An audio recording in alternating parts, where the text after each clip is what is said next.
Hello everybody and welcome to hole number 6, a par 4 of the Vineyard Acres in the Vintage Open Tournament. The video is sponsored by Golf Clash and Playdemic, so let's go. Before I take my first shot, do not forget that you can check out patreon.com/golfclashtommy to get the tournament text guys, but also training session packages there on the site. So, okay, what has happened here for hole number 6?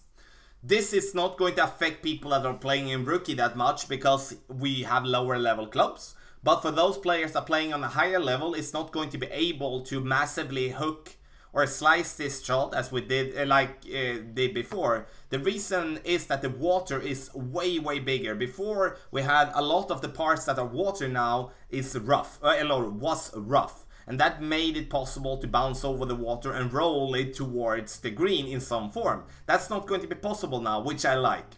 So, the drive we're gonna start with, and I'm going to play with a basic ball here. If you can spare a ball that do have a little bit of side spin, then play with a Marlin ball, Navigator, or with a Quasar, because that could be good to the second shot to actually do so.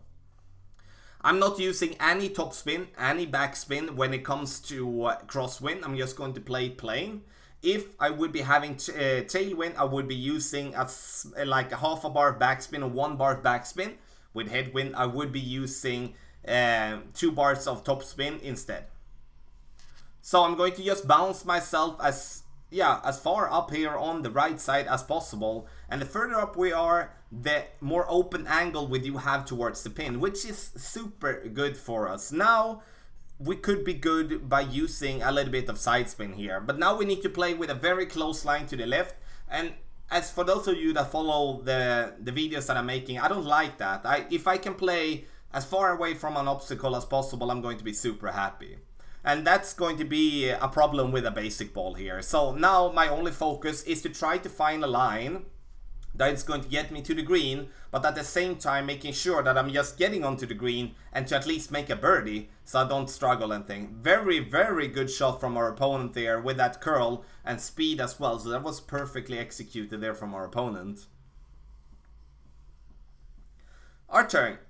And now we can see here, it's going to be a little bit tricky to try to find a spot where the ball guideline is not going to fool us. First, we need to understand that playing with a Viper is not going to give us the max ball guideline. We're still going to have some roll together with the tailwind here. You can see the spot here is not the best. I would like to play more to the right, and that I could do with side spin. So now I'm just trying to get myself to a spot where I, okay, maybe can get this ball to the pin or to the green. But you're gonna see that this ball is going to get a massive kick. But look at the ball guideline. It doesn't really change much for me when I adjust, more than the fact that now when I hit it great, I'm going to lose distance and bounce on a point where it's going to give me a much stronger bounce. No problem though, because I'm going to get a birdie, but we need to find a spot a little bit more to the right, so we're not going to struggle with that.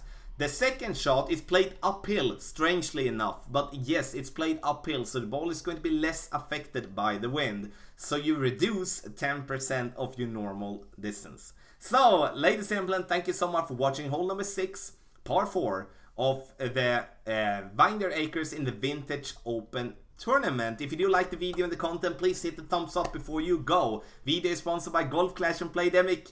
Good luck in the Vintage Open Tournament!